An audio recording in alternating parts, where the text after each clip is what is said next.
This is an opening of Kuretake. It's called Tambi. It's also known as Kuretake. And these are color granulating paints, watercolors, and color gem watercolors. And I find these absolutely fascinating. So I'm just going to go ahead and give a little idea of what we've got going on here.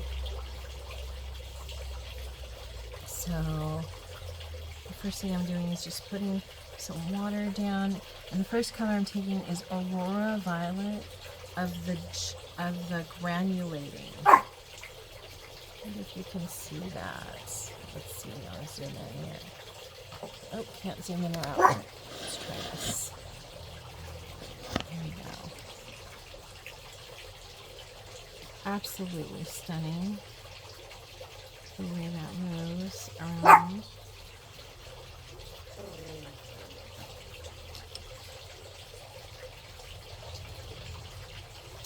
I'm using a brush called Van Gogh 12. It's part of a little series set. I got it as a sample. It usually runs for about $10, but it's series 191.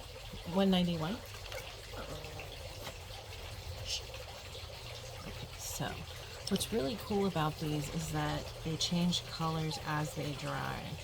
So you're not going to know exactly what it's going to look like until much later.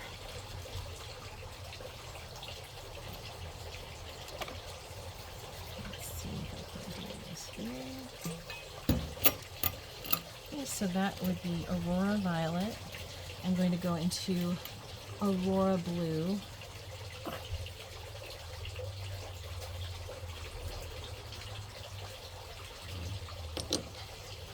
Actually, doing Aurora Blue right here. This is some water and just dropping it in there. Look at that, the way it moves. I like these because they enhance the actual experience. For me, this really spells out it's about the process.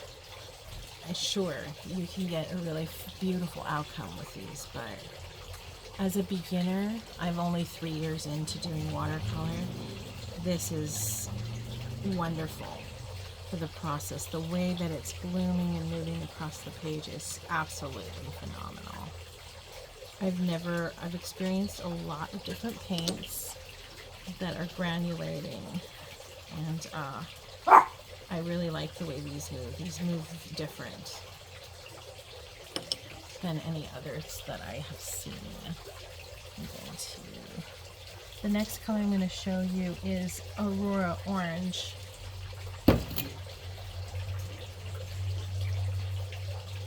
And Aurora Orange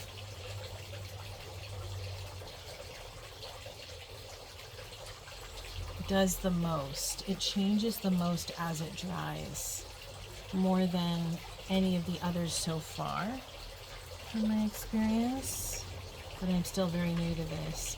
So it looks pretty pale at first. I feel like this is great for doing planets or constellations. Look at the way that's just spreading across. It's incredible. Now I'm using a Van Gogh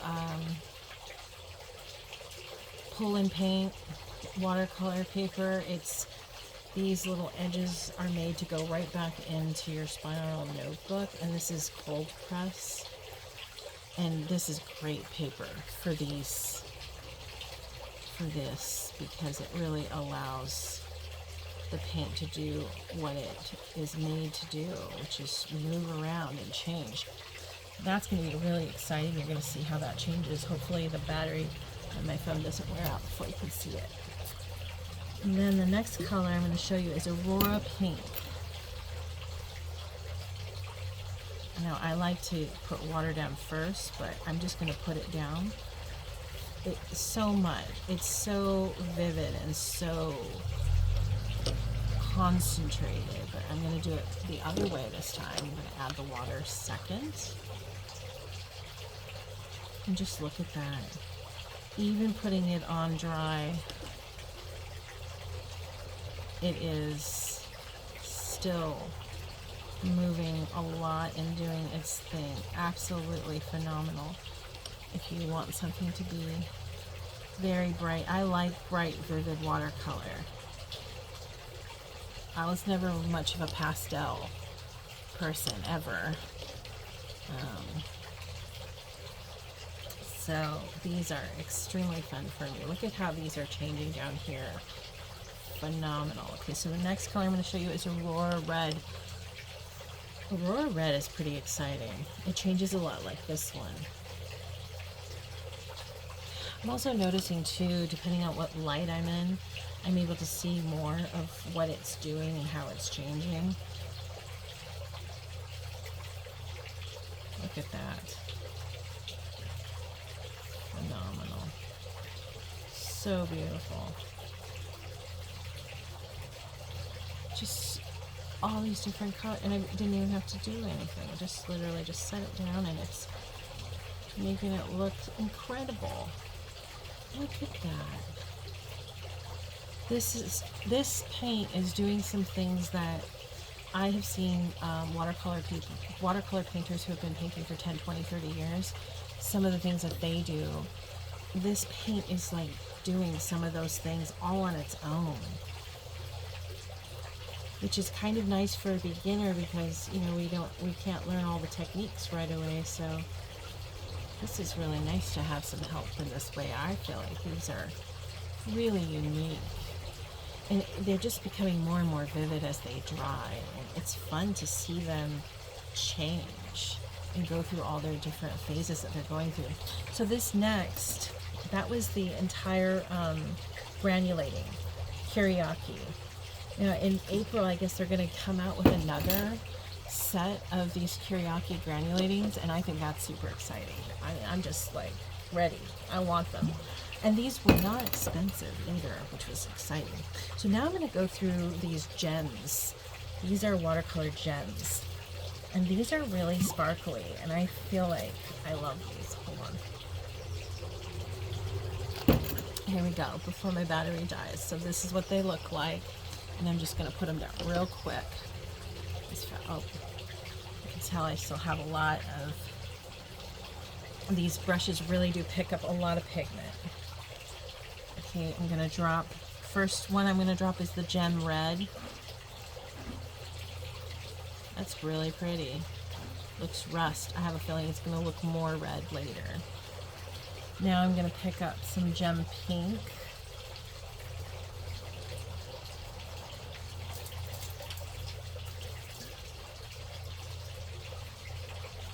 I almost feel like I wish I had a brush that wasn't picking up so much paint. They really just pulls right into these brushes. It's pretty phenomenal.